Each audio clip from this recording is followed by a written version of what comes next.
tugas koneksi antar materi, kesimpulan dan refleksi pemikiran Ki Hajar Dewantara.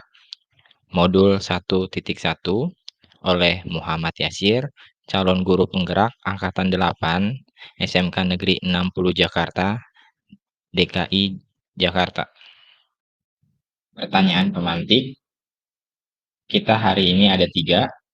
Pertanyaan pertama, apa yang saya percaya tentang murid dan pembelajaran di kelas sebelum mempelajari modul ini? Pertanyaan kedua, apa yang berubah dari pemikiran dan perilaku saya setelah mempelajari modul ini? Pertanyaan ketiga, apa yang dapat segera saya terapkan lebih baik agar kelas saya mencerminkan pemikiran Ki Hajar Dewantara? Apa yang saya percaya tentang murid dan pembelajaran di kelas sebelum mempelajari modul ini? Pertama, guru mendominasi pembelajaran. Dalam pembelajaran, guru selalu mendominasi setiap kegiatan atau aktivitas dan tidak pernah mendelegasikan atau memberikan kesempatan pada siswa untuk lebih aktif dalam proses pembelajaran. Pembelajaran berorientasi pada keahlian guru. Dalam proses pembelajaran, diorientasikan kepada keahlian guru saja. Jika guru kompeten dalam menggunakan media pembelajaran visual saja, maka sepanjang tahun pelajaran akan selalu menyajikan media pembelajaran berbasis visual. Memaksakan anak ikut program sekolah.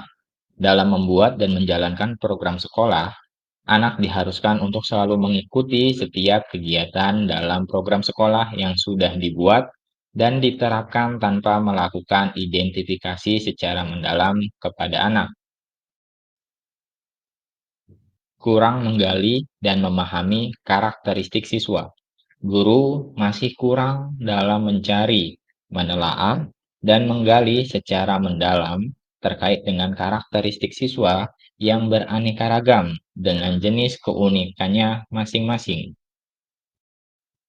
Motivasi dan inisiatif yang kurang. Murid di dalam pembelajaran sangat dirasa pasif dengan indikator motivasi dan inisiatif yang kurang untuk memulai dan berproses dalam pembelajaran. Apa yang berubah dari pemikiran dan perilaku saya setelah mempelajari modul ini? Ada 2, perubahan pemikiran dan perubahan perilaku. Di dalam perubahan pemikiran, ada 5 item. Yang pertama, guru bukan satu-satunya sumber belajar yang hanya bisa menjadi patokan para siswanya. 2, melibatkan pendapat siswa dalam setiap program sekolah, mendengar aspirasi dan kritik ataupun saran dari siswa.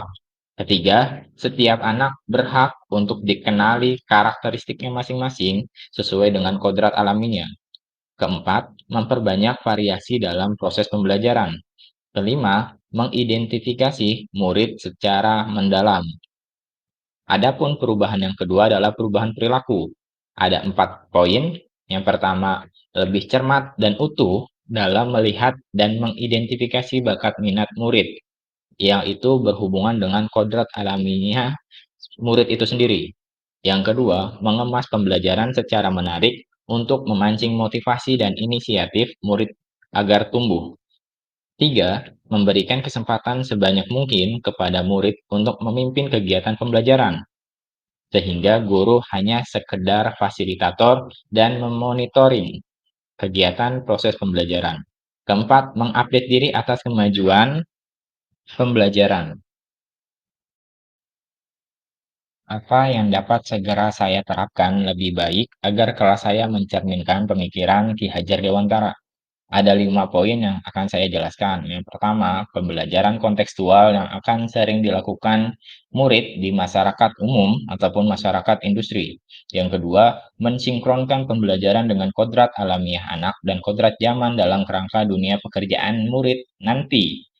Ketiga, merancang pembelajaran interaktif dan sistem AMONG, yaitu tutor sebaya yang melibatkan secara aktif dari murid, untuk murid, dan oleh murid.